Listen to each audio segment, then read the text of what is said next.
smart enough to win. That's how the story starts. Learning is the edge that sets your work apart. When the stakes get high and the pressure never stops, smart learning in your pocket puts your business at the top. Welcome to the Learning Advantage, from Insight to Impact, where we're going to show how smart learning fuels real business results. I'm Deb Laurel, and I'm your host. And I welcome you today. For over 40 years, Laurel and Associates Limited has worked alongside national and international managers to help them successfully manage employees and create and maintain a positive, supportive, and healthy work environment where employees want to stay and do their best. We focus on making lackluster leaders legendary. The purpose of the Learning Advantage, from Insight to Impact, is to discuss how smart learning fuels real business results. In each episode, we strive to deliver actionable strategies, evidence-based design tips, and real-world case studies that show how learning strengthens organizational health, advances sustainability, and drives profitability. And for that reason, I'm delighted to introduce our guest for today, Josh Maleeff. Josh creates high-impact learning experiences that translate behavioral theory into operational results. With a career spanning over a decade in leadership and people development, he empowers new and middle managers to lead high-performing teams through targeted tools and behavioral insights. He leverages dual master's degrees in adult education and in business administration from Drexel University to integrate corporate strategy and brain-friendly training design into every engagement. Josh offers a diverse and results-oriented perspective rooted in both operational leadership and revenue generation. His early career in B2B and retail sales established a background in revenue growth and client relationship management that informs his current approach to leadership. This tenure provided firsthand insight into how leadership behaviors directly impact profitability and customer loyalty. This foundation, combined with a track record as both a people manager and a program manager across multiple organizations, enables him to relate to the real-world pressures his participants face. Whether facilitating in person or through virtual platforms, Josh delivers an enjoyable learning experience that yields immediate and measurable behavioral change. So Josh, welcome. Thank you. I'm happy to be here. Appreciate the intro. And looking forward to our chat. All right, so I'm going to get right into the questions. Okay. Before you found your way into learning and development, you were in sales. Tell us about that and why you made the transition to learning and development. Yeah, my journey, I mentioned in my bio, I have a couple of graduate degrees from Drexel, but my undergrad, I was a marketing major, and I went to Penn State. And at the time, I had the thought of enjoyed my marketing classes. I'm going to go off into the real world with a job doing some sort of marketing. And what really happened is I got recruited into a lot of sales jobs. And so that was how my sales career began. It was essentially like, I guess this is the path I'm supposed to follow. For any other marketing majors out there in the world, if you had a similar experience, didn't take any classes in sales, so I had to kind of learn that. So that might be where the beginning of my lifelong journey or lifelong learning journey began. In that, I had to learn how to do the job I was into right out of school. And so, back to the question of what the transition was. I had a successful sales career, but it really wasn't what I wanted to be doing. Partly, as again in the bio mentioned, I started in B2B, and I was in the telecom industry, specifically wireless, and retail was starting to boom, and that's where I ended up.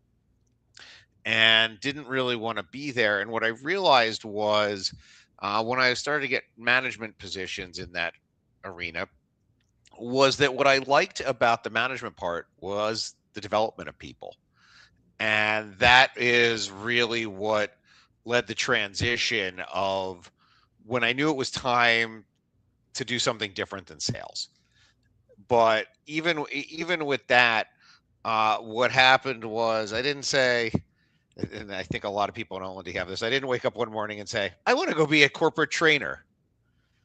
And I've talked to other people about that, especially at an undergrad level. People don't generally study that, and it's where does one decide to do this? So, and with that, I ended up thinking I was going to go become a teacher, and went back to school originally to get my teaching certification. And for a variety of reasons, ended up being directed at adult learning, and now here I am. Well, how did sales prepare you to be a trainer?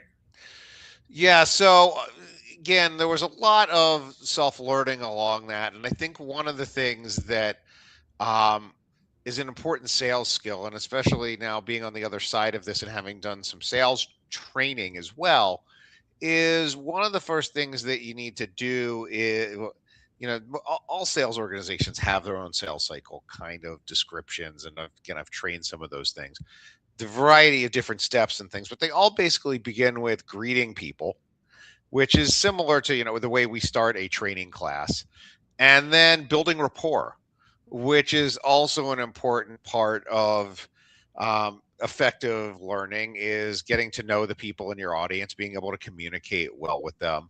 And then sales essentially has the idea of you need to take that information and present a solution. And in those cases, you're selling that solution. But very similarly, you have to learn how to communicate.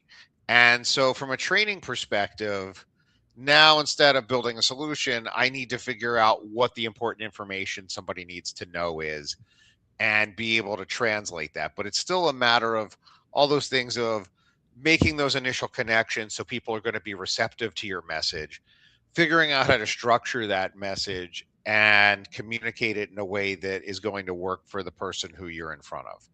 Now, the biggest difference may be in a sales situation, it'd be, could be one person. And not that there isn't some coaching and things that happen on this side of it, but more likely now I'm talking to an audience of 20 people and still trying to maintain some of those individual connections in a larger group that I was able to hone and establish when I was individually working with people. So there is another comparison I'd like to make. When I am working with clients in designing curriculum and identifying what are the goals and the learning objectives, that description needs to be written in a way that invites people, where they say, oh, yes, that's something that I need to learn. So essentially, we are marketing or selling our training. Yeah, and I think that's one of the things that served me well within my career in the training side of things, is also the idea of having a customer, right? So I in sales, I had a customer trying to close the deal.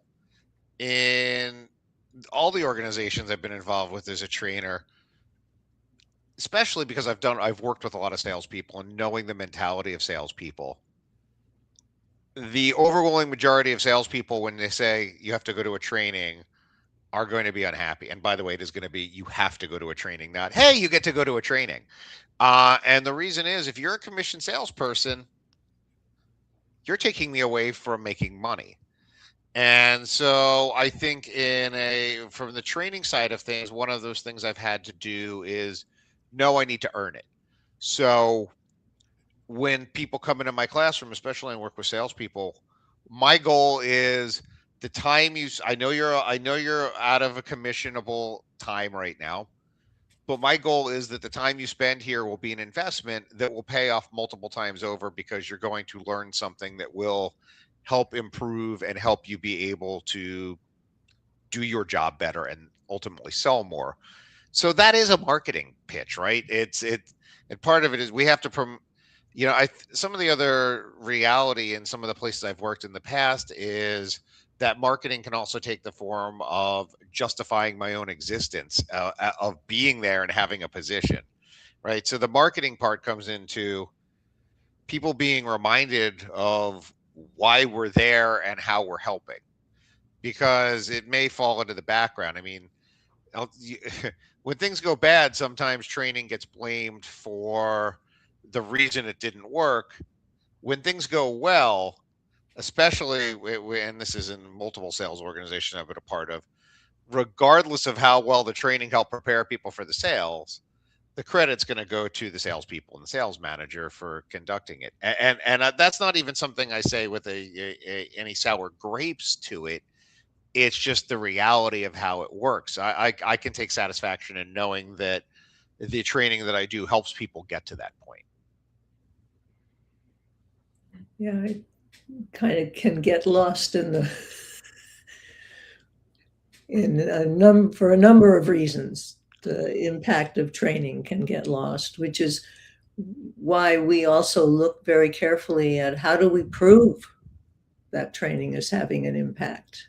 And that can be difficult. Yeah, it is very, trying to measure all the different ROI components, especially, and that is an area where I defer to others who are far more knowledgeable than myself. It can be very difficult to try to put that together. So moving on to another question. hmm To be a trainer, what else did you do to build your skills? So in going back to my intro there, we talked about that I went to school, and I mentioned it during this too, as I went back to school, was getting at my teaching certification, ultimately ended up with a master's degree in education, but towards adult ed.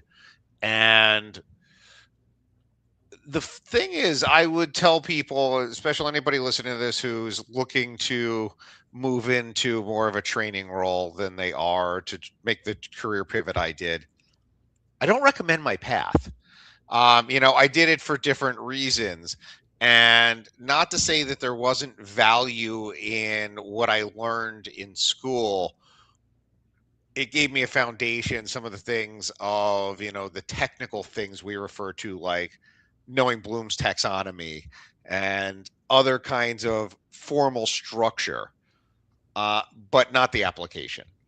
And where I have found most of what I have been able to learn and build my skills is first through the larger community of people who do what we do. I have found that the L&D community is very giving and willing. We all want to help people learn, and so when you reach out for help to other people, generally they're time allowing, you'll be able to get some assistance and guidance. So you have to build that community. So there's a big component of networking. I started at the local level by having joined my local ATD chapter and meeting some people. As others may have experienced, that interest in getting involved led me to get a volunteer title very quickly, and also very quickly end up on the board of the organization. But that was a good way to break in and get to learn stuff. And then that exposed me to a world of things. I'm surprised how often people who have found themselves as accidental trainers, because that's how most people get into training. The general story of, I got real good at doing something and they asked me to train other people to do it. And then it's like, then at some point you have the realization of, I'm not the only one in the world who does this. There must be other people out there. And then as you start to connect, talking to people and letting them know there's resources, so there's organizations like ATD, and I have no stake in that. I think there's a lot of other good organizations out there. It just so happened that's where I got my start, and going to their big conferences. I went to most of their I've gone to several conferences since then. And it's been a good way to meet people and learn stuff. But then what I realized is I, for me personally, I like hearing from people, and especially after finishing grad school, I didn't necessarily ever want to pick up another textbook again. And so, but I like hearing from experts and hearing their stories and what worked and being able to apply it. And so the nice thing about going to those kind of conferences is seeing that. But also there's webinars all over the place. There's conversations like this for those who are watching, where as people are trying to get in, I talk to them about you need to be able to talk the talk and be able to do that. You need to hear what people are saying, understand what's going on. And we're a trendy group. I remember when back in my earlier days of L&D, which again goes back as second career going back, to getting closer to 15 years or so, but not forever ago. And, there were things like gamification was everybody needed to worry about that. Micro learning came along. Obviously, the whole world's obsessed with AI right now. And, for L&D people, how does AI impact us? And I'm one of those. I'm got my hands in it as well. So I find it really helpful to listen to find your people who are your experts, who know their stuff, who are sharing what they're actually doing with things. And then the other way I built my skills was, so again, going to a lot of webinars, things like, throw one other, I find Training Magazine to be a good source of stuff. And, then beyond that, signing up for some classes. I mentioned I wouldn't necessarily recommend my path. I don't know that I needed another graduate degree to do what I do, but I can go take a focused certification and go somewhere for a couple of days, get away, be able to focus, learn some stuff, walk out with applicable knowledge, and for the resume, a piece of paper that says I did something. And so that's been an important part of my personal development and education in this field and how I continue to learn things. I think you're anticipating the next question, which is after starting as a technical trainer, you transitioned to leadership development. Was that something you sought out? No. Again, back to what I said earlier, right? You get good at something. So my first training job was I was a good salesperson, and they said, "Can you train other salespeople?" And I enjoyed doing that. So I mean, at the time, as I mentioned, I was in retail and wireless, so it was training things like how to use the systems in the store, the different computer systems, product information. So it's selling rate plans, how that worked. Then we got into being able to explain commission plans and all those like things that I knew how to do because I did the job.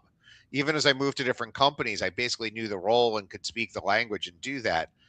And then my manager at the time said he wanted us to start doing more leadership training, and my first response was, "That's not what I do. I'm a technical trainer, and I don't know how to do this." And he just kept encouraging me that I could. I had the opportunity to watch a class to at least see how some of it was put together and what was going on. But it was a big transition because the way you go through things is very different.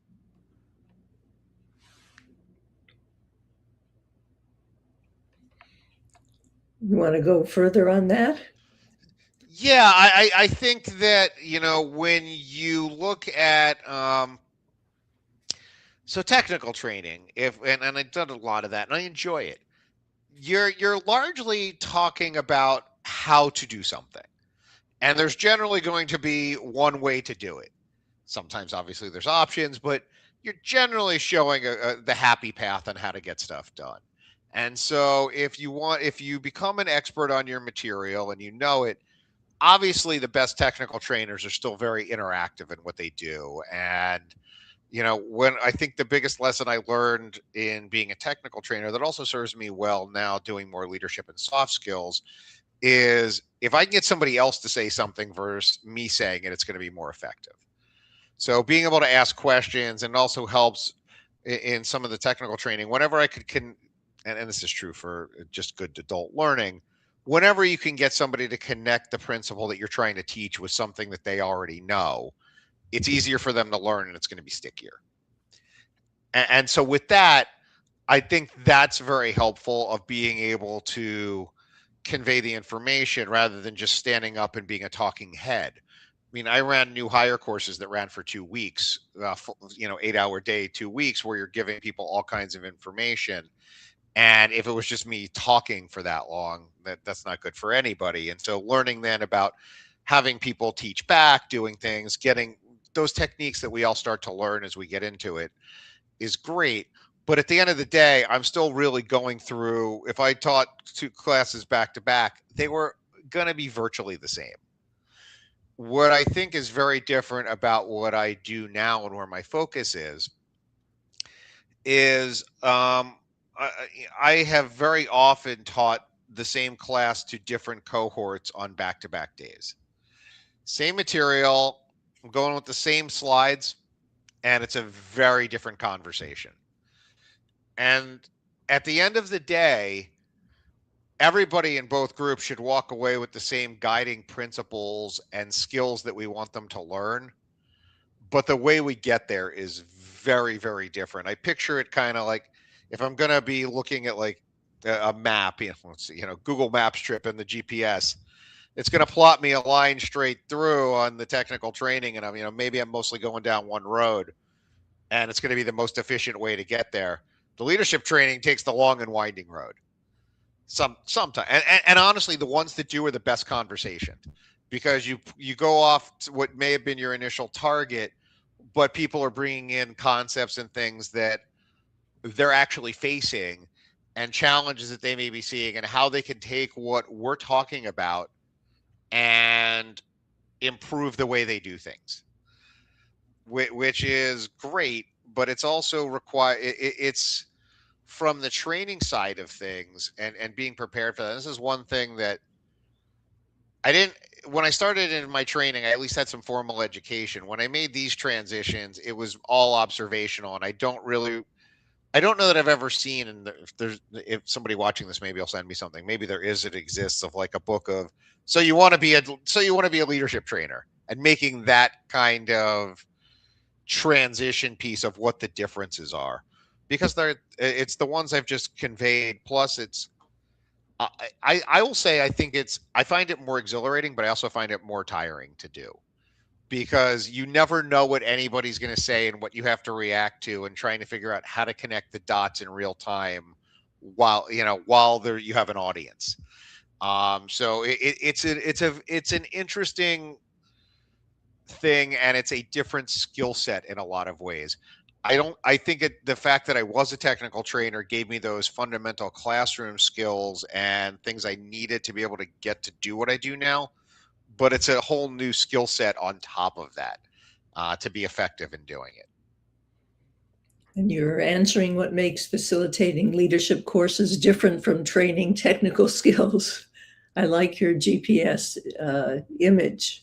Thank you.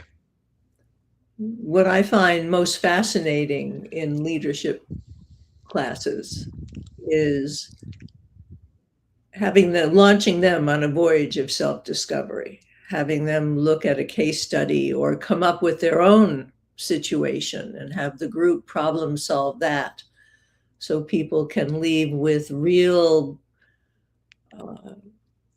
meaty responses to a real situation. And that feels great. Yeah, I recently did a course on interviewing and talking about creating behavioral questions. And so after going through and explaining some of them and giving some examples, okay, now it's your turn, right? And come up with, I don't know what your situations are exactly. I don't know what positions you need. I don't know what's important in your hiring. Think through an actual role, write a question. And then as a group, we go around and talk about them to see, hey, how well, I think this is what you're trying to get out of this question. Am I right? And if not, help be able to fix it a little bit. And so with those, it's back to that application piece that's nice there as well, and being able to figure out, it's that connecting the knowledge, right? They know what they've got. Let's give you let's give you a chance to practice it. And practice obviously is very important to what we do too. Because we want people to leave feeling comfortable in their confidence, their competence. And the only way to do that is for them to practice using what they're learning in the classroom. And to the extent that they can use it to apply to real existing issues that they have to deal with, the better it is, because we're equipping them to be successful. Yeah, and it all comes down to that, right? I very much have this ongoing piece, and I said it earlier, of I want people's time in my classroom to be an investment. I want them to feel when they left that whatever I whatever I left to be here, it was worth my time here because it's going to help me later. That's one of my driving forces in what I do. I mentioned identifying goals. I always say there are two goals for every training, what it is that people need to learn and why they should care. Yeah, getting to the why is powerful, and I think that unfortunately is sometimes that gets left out. More so sometimes on the technical side, right? Of what people need to learn this, but it's not your why for them to learn it. It's what's their why going to be, and making sure you let them know so that again they see the value in it. And that is that marketing piece, going back to that again.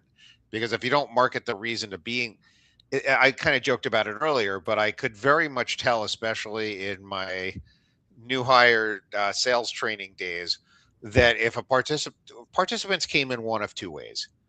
Either their manager had said to them, "You're going to have to go to this training for a couple of weeks before you can start selling," or "Hey, to get you set up so that you can be successful to hit the sales floor, we're sending you off to this training. Learn as much as you can, and when you come back, you're going to be ready."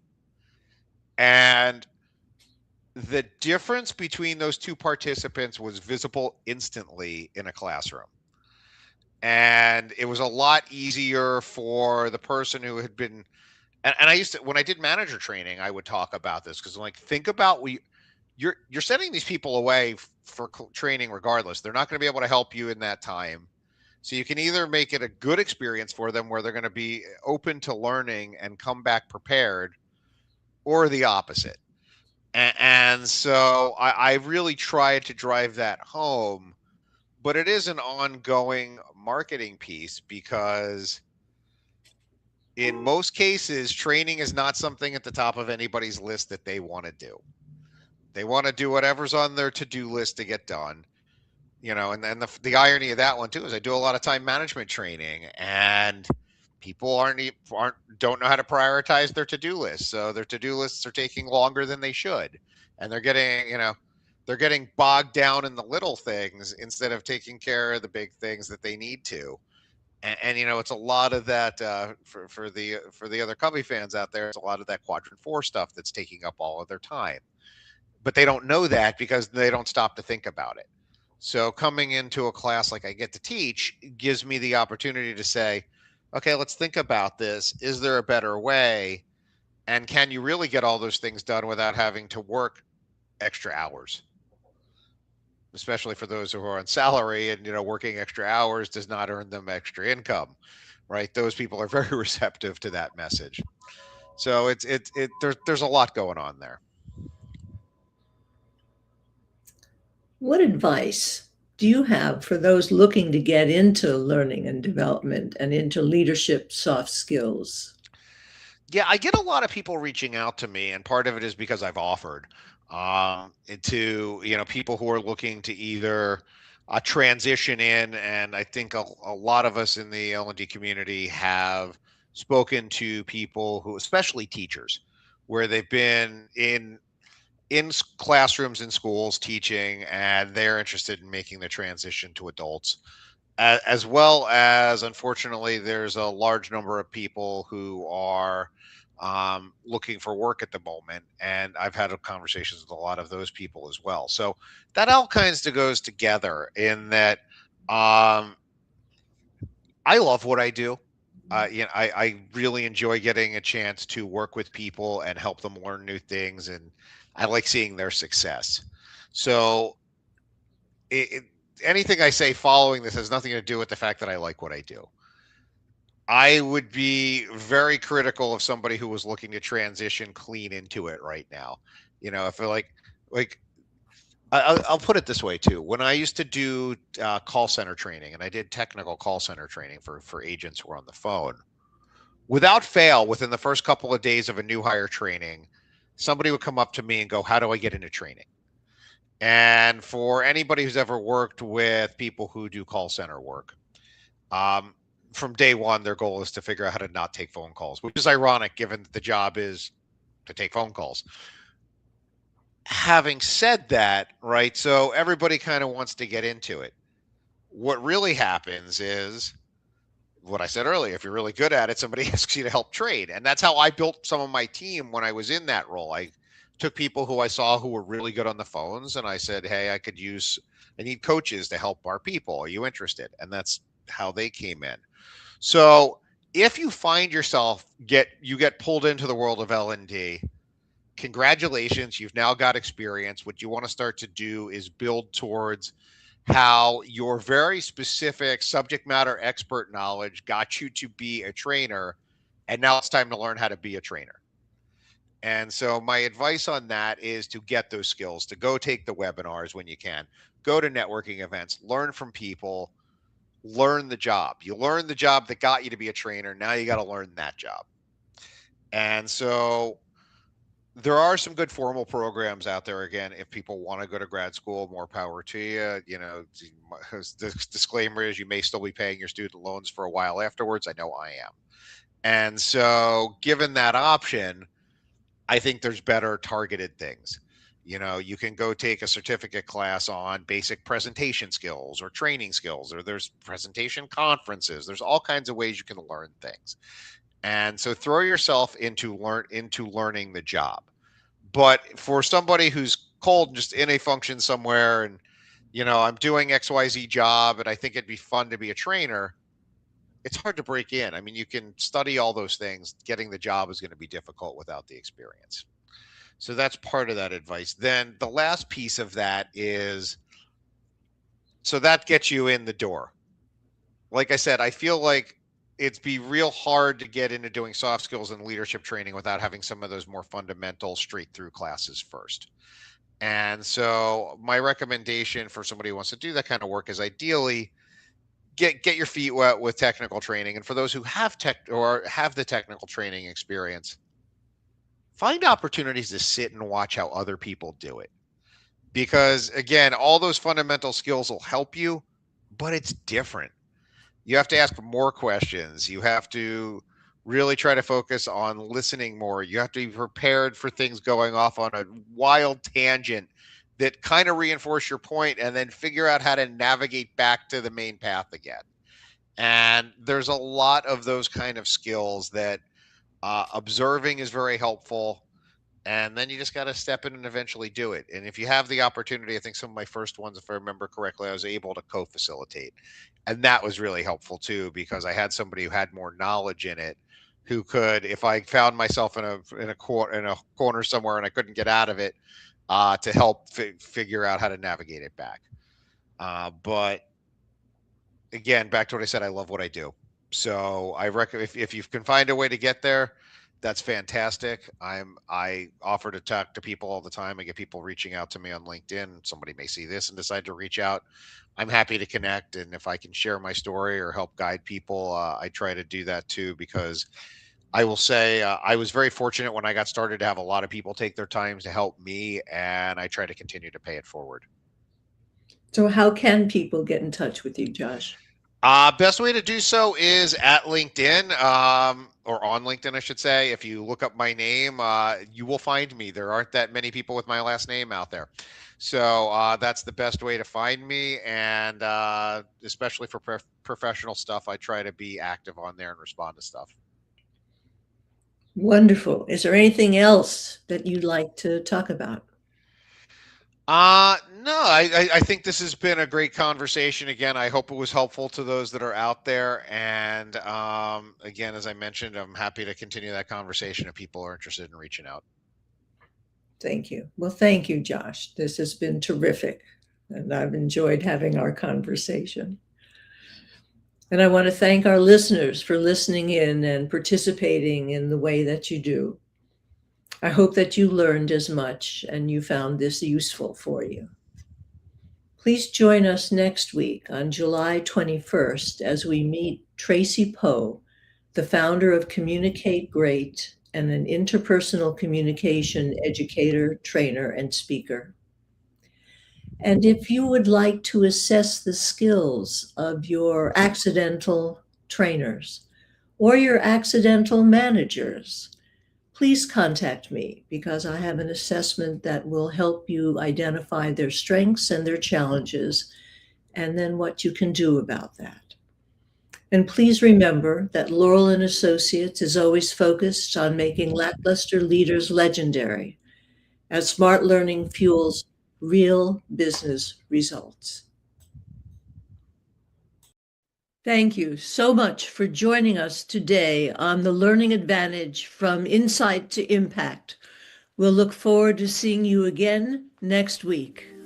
Every lesson, every workshop, every failed attempt you save becomes a map upon the desktop, shows the